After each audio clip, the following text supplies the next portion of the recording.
नमस्कार, स्वागत है आपका। आप देख रहे हैं बिजनेस आज तक। आपके साथ मैं हूं मलिका मल्होत्रा। बिजनेस आज तक में कारोबार जगत की हर छोटी बड़ी खबर से हम आपको रूबरू कराएंगे। बुलेटिन की शुरुआत करते हैं टॉप 10 न्यूज से। एसबीआई ने अपनी जमा और उधार दरों में किया इजाफा। एफडी की ब्याज दरों में 0.20% और एमसीएलआर में भी 0.20% का इजाफा किया। रेपो रेट में 2 बार की बढ़ोतरी के बाद 17 बैंकों ने लोन को महंगा करके ब्याज दरों में 0.9% तक इजाफा किया। जमा पर ब्याज बढ़ाने का काम केवल 11 बैंकों ने किया। अडानी न्यू इंडस्ट्रीज में टोटल एनर्जीज की हिस्सेदारी खरीदने से ग्रीन हाइड्रोजन के क्षेत्र में बड़े मुकाबले की तैयारी शुरू। अडानी न्यू इंडस्ट्रीज में 25% स्टेक खरीदेगी टोटल एनर्जीज। भारतीय निवेशकों को क्रिप्टो मार्केट में गिरावट से भारी नुकसान। अप्रैल 2020 के $923 मिलियन के मुकाबले मई 2021 तक भारत का क्रिप्टो मार्केट $6.6 अरब पर पहुंच गया था। देसी क्रिप्टो मार्केट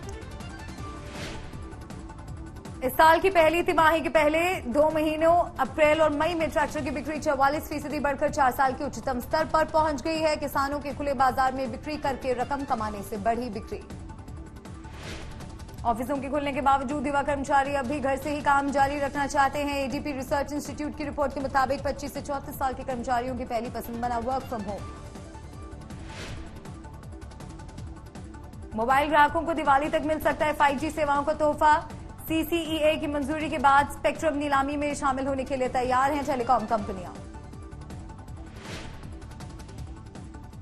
एयरलाइंस पर डीजीसीए ने दिखाई सख्ती। कहा, वैलिड टिकट होने पर सीट नहीं होने का बहाना नहीं चलेगा। पैसेंजर को देना होगा 20,000 तक मुआवजा। इंडियन रेलवे में अलग अलग पदों के लिए अगले 1 साल में जमकर होंगी भर्तियां। रेलवे की 1 साल में करीब 1.5 लाख भर्तियां करने की योजना। अमेरिका में फेड के फैसले पर सबकी नजर। ब्याज दरों में 75 बेसिस पॉइंट बढ़ोतरी की आशंका के बाद मंदी का संकट गहराने का बढ़ा खतरा। मीडिया राइट्स के मामले में दुनिया की कई दिग्गज स्पोर्ट्स लीग से आगे निकलते हुए आईपीएल ने अपना परचम लहरा दिया है। अब ये प्रति मैच $13 मिलियन से ज्यादा के रेवेन्यू के साथ दुनिया की दूसरी सबसे प्रीमियम स्पोर्ट्स लीग बन गई है। यही नहीं, करीब 50,000 करोड़ के मीडिया राइट्स के साथ ये कई छोटे देशों की जीडीपी से भी आगे निकल गई है।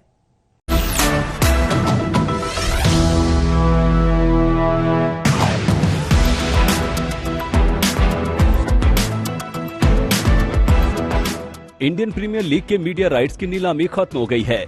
बीसीसीआई के सचिव जय शाह ने मंगलवार शाम को ट्वीट कर ऐलान कर दिया है कि आईपीएल 2023-27 के लिए टीवी राइट्स स्टार के पास और डिजिटल राइट्स वायाकॉम 18 यानी रिलायंस के पास रहेंगे। 5 साल के लिए कुल 4 पैकेज की बोली 48,390 करोड़ रुपए तक पहुंची है। ये रकम मालदीव, फिजी, ग्रीनलैंड, भूटान समेत कई छोटे देशों की जीडीपी से भी ज्यादा है। नीलामी के मुताबिक पैकेज ए यानी भारत में टीवी राइट्स के लिए बीसीसीआई को स्टार से 23,575 करोड़ रुपए, पैकेज बी यानी भारत में डिजिटल राइट्स के लिए रिलायंस की कंपनी वाईकॉम 18 से 20,500 करोड़, वहीं पैकेज सी यानी भारत में होने वाले स्पेशल 18 मैचों के लिए भी वाईकॉम 18 से 3,258 करोड़, जबकि पैकेज डी यानी विदेश में राइट्स के लिए वाईकॉम 18 और टाइम्स इंटरनेट से 1,057 करोड़ रुपए बीसीसीआई को मिलेंगे। 2017-22 के लिए आईपीएल मीडिया राइट्स के लिए स्टार ने 16,347.50 करोड़ रुपए की बोली लगाई थी। इससे पहले सोनी पिक्चर्स नेटवर्क ने टूर्नामेंट की शुरुआत के दौरान 10 साल के लिए 8,200 करोड़ रुपए की बोली के साथ आईपीएल टीवी मीडिया के अधिकार जीते थे। इस बार के लिए बीसीसीआई ने पिछली बोली के मुकाबले दोगुनी यानी 32,500 करोड़ की रकम को आधार कीमत तय किया था। इस नीलामी के पूरी होने के बाद आईपीएल किस तरह से दुनिया की दूसरी सबसे महंगी स्पोर्ट्स लीग बन गया है, इसका अंदाजा कुछ आंकड़ों को देखकर लगाया जा सकता है। इन आंकड़ों के मुताबिक मीडिया राइट्स के रेवेन्यू के हिसाब से प्रति मैच $17 मिलियन के साथ एनएफएल सबसे महंगी स्पोर्ट्स लीग है, जबकि $13.4 मिलियन के साथ आईपीएल अब दूसरे नंबर पर आ गई है। वहीं ईपीएल $11 मिलियन के साथ तीसरे, एमएलबी $11 मिलियन के साथ चौथे और एनबीए $2 मिलियन के साथ 5वें नंबर पर है।